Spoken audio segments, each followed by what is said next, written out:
such things.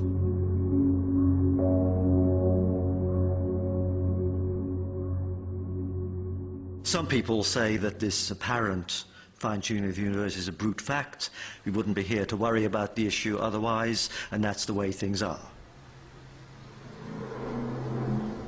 Others are a bit more perplexed and invoke providence or a creator to explain that things were set up with the aim of producing a complex universe. Some people are satisfied with a religious explanation, whereas I think it is a scientific question which deserves to be addressed by cosmologists.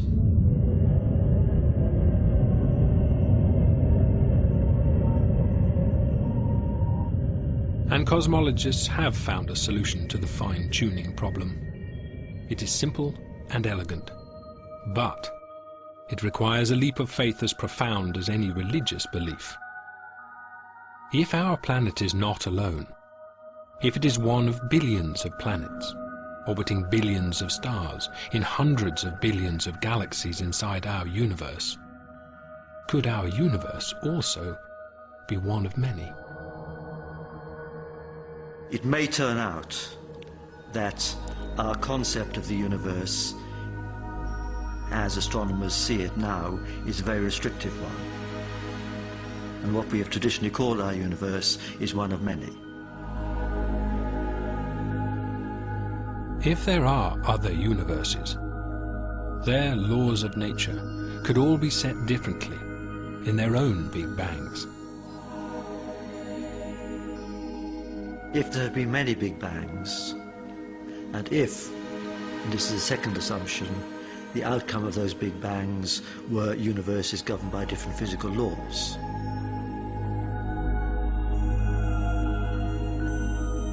then we could imagine that there would be one universe governed by any particular law we care to envisage.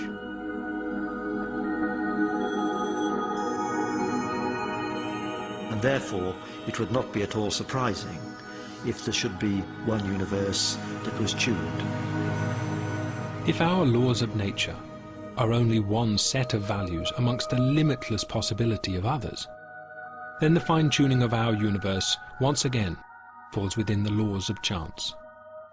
Our law of gravity would be but one of trillions of different values for gravity.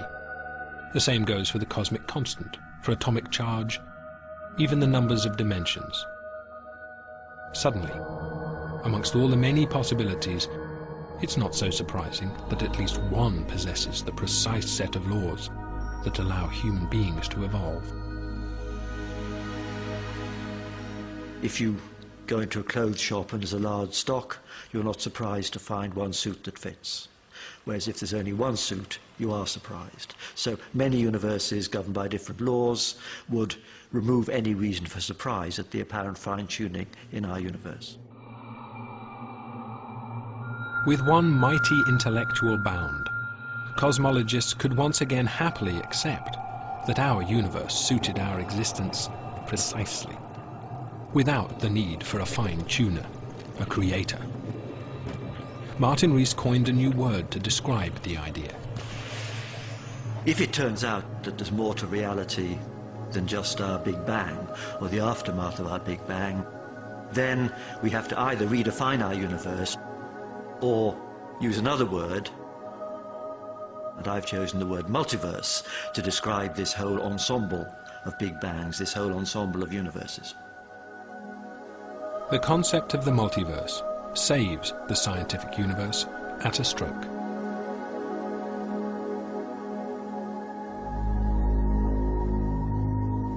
We now have a natural mechanism to explain why there is all this diversity out there, which in turn eliminates the need for the fine-tuning that some people might have liked because it would say that there was a fine-tuner. We don't need a fine-tuner. Yet theoretically, these other universes will always be beyond the scope of our telescopes. So is the multiverse really a scientific solution?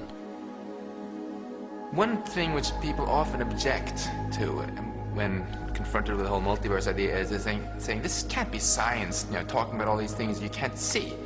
If I have a theory involving entities that I can never touch, never measure, never observe, that's not science then, is it?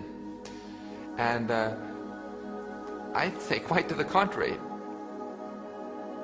What makes good science is not whether you can see it or not, but whether you can rule out the theory or not.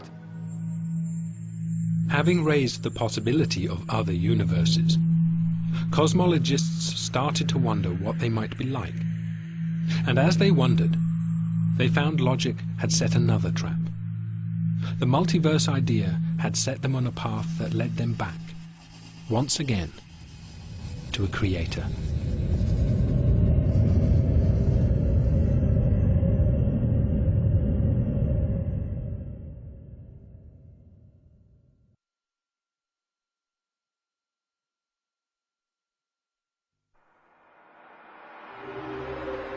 To avoid the conclusion that an intelligent force had had a hand in our creation, cosmologists invoked the principle of multiple universes.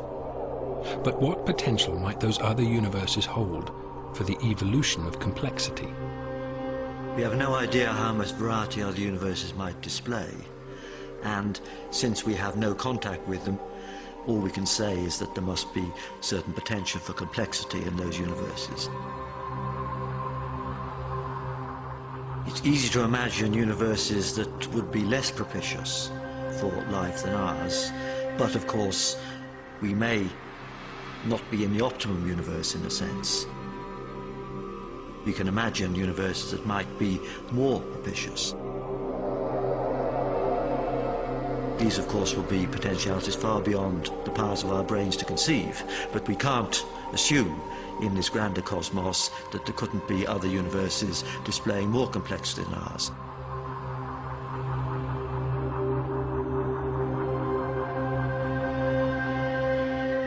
Although we are completely cut off from these other universes, it's not impossible that one day we might be able to prove their existence.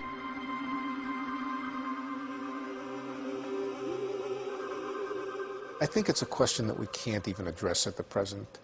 I think we simply have to rely on the ingenuity of future generations of physicists, or whatever they call themselves at that time, to find their way into new ways of thinking about these things.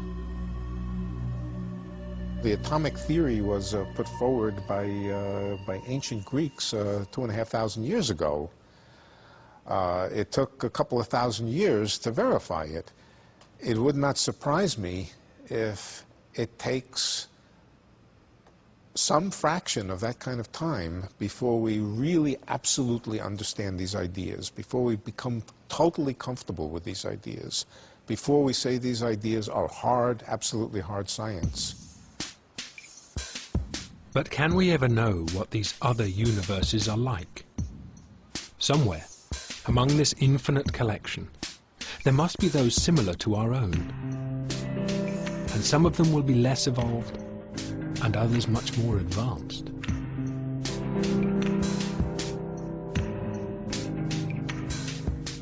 We have some concept of how on Earth life has evolved and has from simple beginnings led to creatures like ourselves with at least a certain level of intelligence. There seems to have been a gradual increase in intelligence, and human beings at some stage surpassed other creatures, but we have no idea how inevitable that was. The 4 billion years of Darwinian evolution are now part of common culture, but most people nonetheless tend to think that human beings are in some sense the culmination. There's no particular reason to think that intelligence couldn't develop further. Astronomers know that our sun is less than halfway through its life. It'll be 6 billion years before the sun flares up, engulfing the inner planets, vaporizing any life that remains on Earth. But any life that remains at that time won't be humans. It'll be life at least as different from us as we are from bacteria, because there's as much time for future evolution on Earth and beyond. before the sun dies, as there has been to get from the simplest organisms to us. So our future in this universe can tell us something about life in other more advanced universes. So what is the future for intelligence?